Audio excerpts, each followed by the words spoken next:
Hey, what's up, everybody? HBCU Game Day here. Hope you are enjoying the weekend. I'm Tolly Carr. Joining us now from Houston, Texas, it's our man, Dr. Kenyatta Cavil, the Dean of the SWAC. Before we jump into wrapping up the SWAC Media Day from this week, Doc, you are looking good, brother. Every time I see you, man, you just... Boy, you look like a Lou Ferrigno over there, man. You're looking good, I'm Doc. trying. I appreciate you noticing. And, you know, I got my slim fit on and trying to make sure that I look the part as I go back into the semester to wrestle with the students. I'm really excited this semester more than some that actually have my graduate class and undergraduate class, seniors, 400 level class, where we're talking about the history of HBCU sports, including the book over here that, you know, I co-edited. That's the book we use for the class. So, you know, with that and the weight loss and just looking trim and fit with folks looking at the doc, the dean, I'm feeling good. Look, well, you're down to a 38 regular, brother, with that blazer. All right, let's jump into some football here. This past week, we had SWAC Media Day. It was over the course of 2 days. There was a lot of excitement. Of course, everyone wanted to hear what Deion Sanders had to say at Jackson State, and he talked, and everybody wanted to hear what everybody else had to say.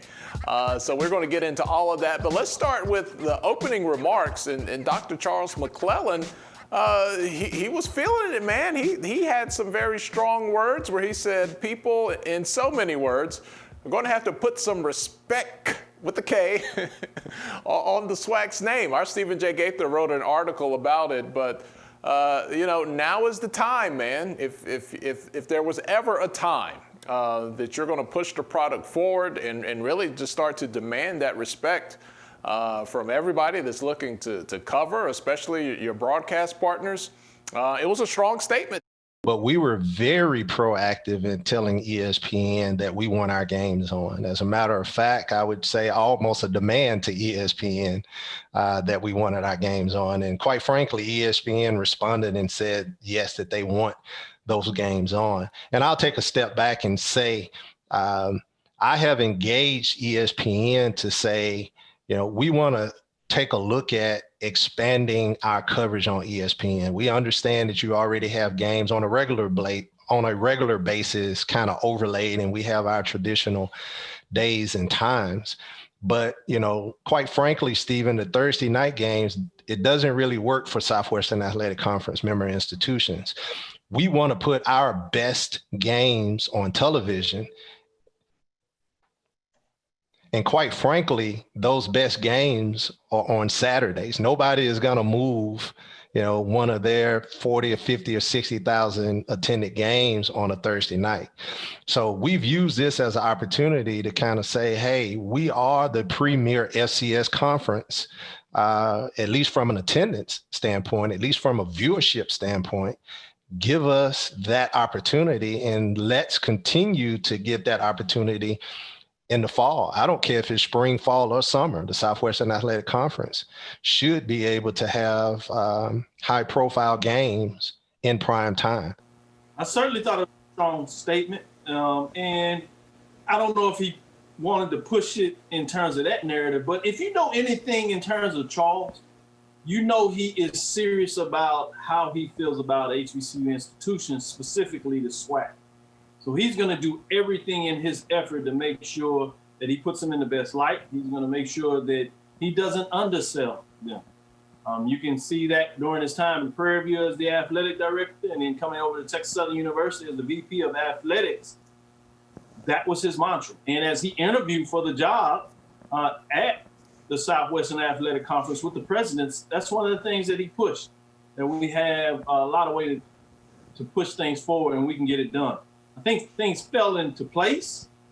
Obviously, we know now, as history would tell us, with the opportunity to land Florida A&M University and then Bethune-Cookman, all of a sudden you also have Jackson State going all in with Coach Prime, Deion Sanders, the Hall of Famer, 2 sports stars at the professional level. Those all things take place. And let's not leave out. Remember, we had a conversation a while back with the commissioner of the Sun Atlantic, and those things seem to be falling in place. At that time, it was an opportunity maybe to push to go get Bethune-Cookman. It doesn't look like that came into place, obviously, with Bethune-Cookman going over with FAMU to the SWAC. But he talked about the fact that he wanted to go to a conference with a football program. Well, since then, all of a sudden, it looks like the Southland is really falling apart, coming on hard times. They'll obviously try to rebuild. But a lot of that was due to the fact that you had the, 4 institutions out of Texas move on to the WAC that is now talking about creating the FCS with bigger plans to maybe go FBS and looking at even getting more programs into that to make sure that they have 6 members of the WAC FCS playing football so they can get the automatic bid. And all of a sudden you hear that Central Arkansas, since they heard that, they quickly made their same move and said, yes, we're going to the Sun Atlantic. It looks like there's going to be the 2 teams out of the Big South that are full members in all other sports. That means they automatically coming over with Kennesaw State, right? In terms of what's going on there. And then you're hearing 2 teams out of the OVC that are going over there. And they said that's 5 teams that you talk about, right, that are going over there. But they said there's 6. The other one they can't announce yet until they go to the board. So I'm interested in terms of what direction they're going with that. They did say it's a public institution. I know who it better. I know who it better not be. Right. So I'm like, what is going on here? And we talk about HBCUs. Let's put it out there. I won't say I have any indication of that, but you start looking. Is it possible Tennessee State is going to make a move over there? Is it South Carolina State? I doubt it. I think it's more like Tennessee Tech or something like that. But it's interesting just to opine and get in that conversation. Even if it's not Tennessee State, now the OVC starts to go to 7-6 schools, depending on how many they lose in football. What does this do to Tennessee State in terms of them moving forward when they had an opportunity to go to SWAC? They had their chance. The red carpet was right there this summer. It was right there. Exactly. And so that's what's so fascinating as you start to talk about this conference churning. And we were on top of it. We talked about that very beginning, starting with North Carolina A&T in terms of the most recent, but going all the way back to Winston-Salem State when they made that move. And then obviously Hampton later. But this is very fluid. COVID-19 and the pandemic has evaporated things, moved it quite fast in terms of how things are mobily moving forward. So it's just fascinating and interesting from that perspective as we just really look at the big picture of what Charles, and to tune it back into that, I think he understands now he has the ability to leverage.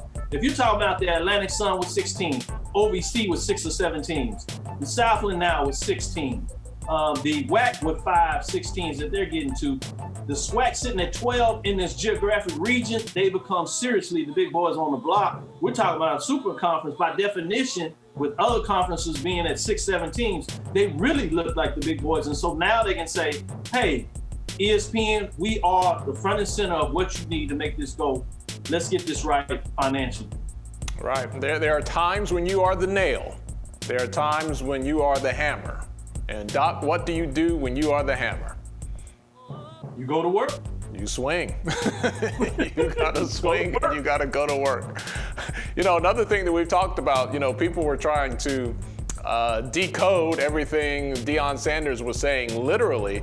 But I thought about this the other day when I knew you and I were going to have a conversation. One of the points I wanted to make with Dr. McClelland, first of all, kudos to him to understanding that Deion Sanders is an asset and not something to be worried about, who's the face, who's doing all the talking, who's in control. But it's kind of like, back in the day when we were in school, you play spades. That hand was a little different when you had, the big joker and the little joker, or you had the 2 of spades and the little joker. Just the way you bidded, the way you played each hand, that level of confidence. And I think with Dr. McClelland having Deion Sanders there just pushing the ball, pushing the boundaries, he can follow that up with some very solid and strong statements, and that big joker, little joker thing is right there in effect. Yeah, I'm gonna take you back to those days when you were in the dorm, and all of a sudden your roommate or your big partner came in, and everybody was ready to play some spades, and you had that little smile because you always knew by his facial expressions what he had in his hand. And so he would look at you, and everybody looking around trying to figure, and you say, yeah, I got a good one.